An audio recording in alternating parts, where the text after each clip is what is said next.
Assalamualaikum warahmatullahi wabarakatuh. Perkenalkan, nama saya Anissa Awalia dari kelas MN19C.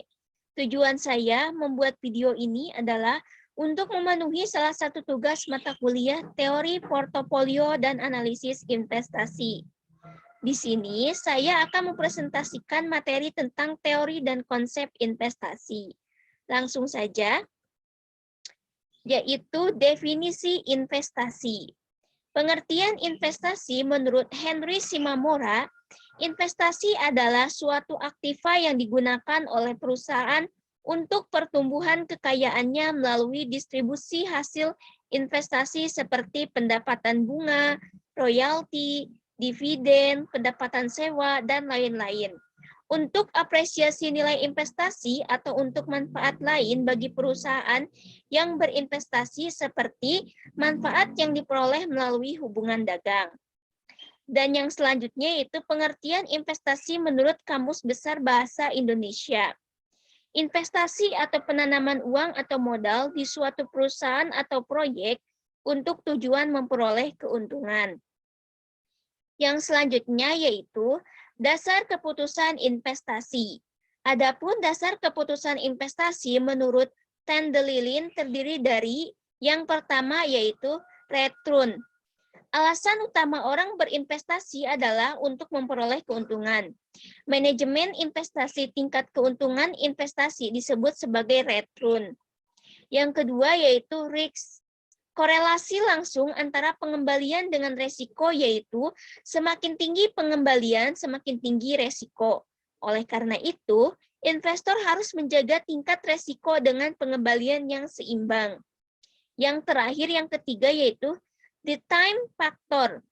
Jangka waktu adalah hal penting dari definisi investasi. Investor dapat menanamkan modalnya pada jangka pendek, jangka menengah, atau jangka panjang. Yang selanjutnya yaitu proses investasi. Proses investasi adalah suatu rangkaian aktivitas yang menghasilkan di dalam pembelian aset nyata atau surat berharga.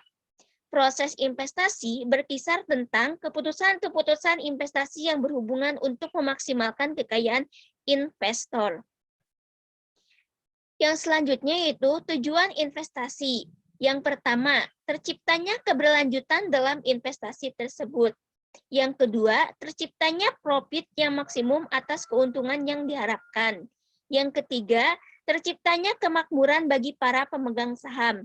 Yang keempat, turut memberikan andil bagi pembangunan bangsa. Langkah-langkah dalam proses investasi. Yang pertama, pengetahuan tentang pengembalian dan resiko investasi. Yang kedua, mengetahui sikap investor terhadap resiko. Yang ketiga, pengetahuan dari setiap tipe surat berharga atau aset yang tersedia untuk investasi, termasuk pengembalian yang diharapkan dan resiko yang berhubungan dengan tipe aset atau surat berharga tersebut. Yang keempat, memilih beberapa surat berharga atau aset yang dapat memberi suatu pengembalian dan resiko yang dapat diterima berdasarkan kebutuhan-kebutuhan dari investor tertentu. Yang kelima, mengukur dan mengevaluasi kinerja.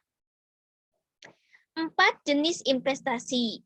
Yang pertama, kas atau tunai.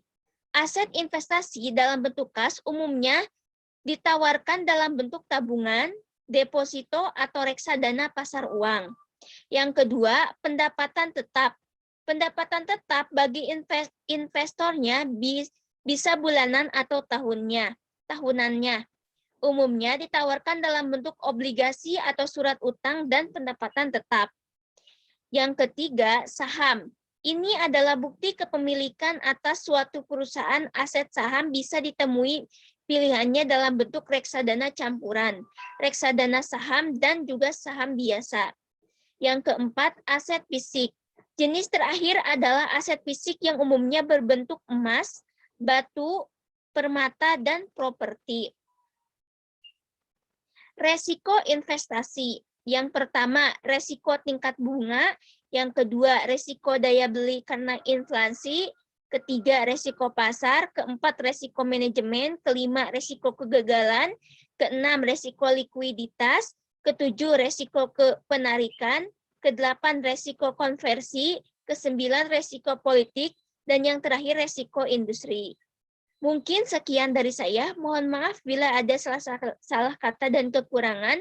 Wabillahi taufiq wal hidayah. Wassalamualaikum warahmatullahi wabarakatuh.